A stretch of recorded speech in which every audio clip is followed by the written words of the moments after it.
Hello guys, welcome back to another video, and today we are going to take a look at Oppo Find X3 Lite 5G. Now this is the phone since I've previously unboxed this phone. Let's take a look at the box.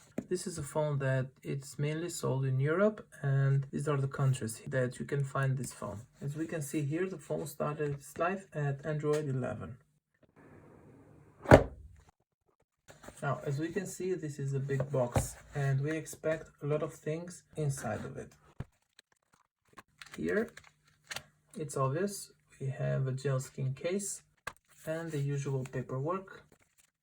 Inside of the box, this phone has a charger and it has earphones. Now, this is not a simple charger. This is a Super VOOC 65 watt fast charging brick. Also here we have Type-C cable, which is Type A on one side and Type-C on the other.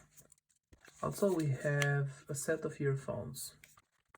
Now let's turn on the phone and take a look. As we can see, we have cameras here on the back. We have a quad camera setup. At the bottom of the phone we have the Type-C port, the headphone jack, a microphone and a speaker. On the left side we have the volume buttons up and down, and we have the SIM tray. On the top we have another microphone, and on the right side we have the power button, which has a slight green color to it. Now I gotta say that this phone has an AMOLED 90Hz display and it's actually good. One other thing, this phone has 8 GB of RAM and 128 GB of storage. The processor on this phone is the Snapdragon 765G 5G. As you can see here, we have 8 GB of RAM and we can expand the RAM up to 5 GB. As I told in the beginning of the video, the phone started its life at Android 11, and I believe that this phone, considering the specs, it will get up to Android 13. Taking a look at the camera, we see that we have a lot of modes here, but on the video what I like more is that we have a 1080p 60 frames per second. And actually this camera is quite good. And also here on photo we have the capability to shoot at 64 megapixels.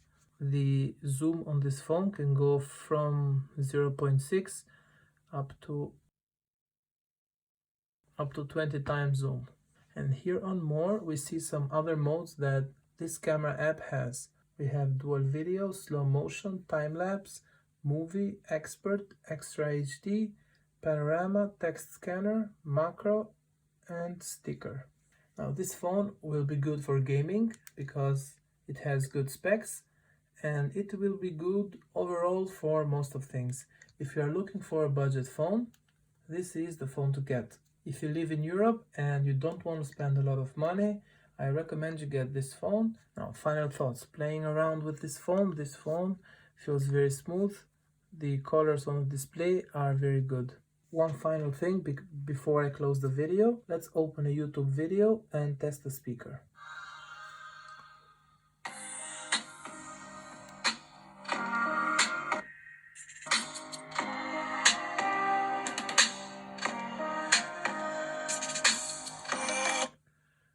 We almost have a bezel-less experience because the bezels on this phone are very thin.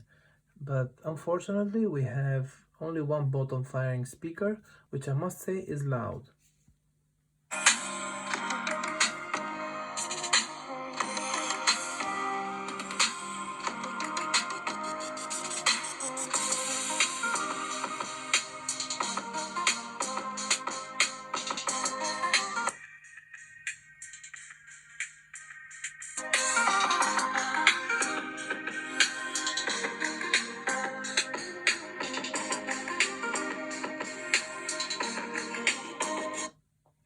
Guys, welcome back to another video, and today we are going to take a look at Samsung Galaxy Tab A7 Lite. Now basically this is a budget tablet from Samsung. It starts with 3 GB of RAM and 32 GB of storage. The model number is SMT220. In this tablet we have a MediaTek processor. It is the Helio P22T. It's an octa-core processor of 2.3 GHz. Now, the display of this tablet is a TFT display. Let's take a quick look. Hello guys, welcome back to another video, and today we are going to take a look at Samsung Galaxy A52 camera. This phone can record up to 4K, but with 30 frames per second at 4K. At 1080p, this phone can record with 60 frames per second, and we can zoom up to 10 times and still keep the stability, but we lose the image quality. Okay, so overall this is a good phone basically for everything. You can play games on this phone, you can use this phone for a nice photo, and you can use this phone to browse through social media. So with that being said, I want to thank you for watching this video. I will see you on the next one.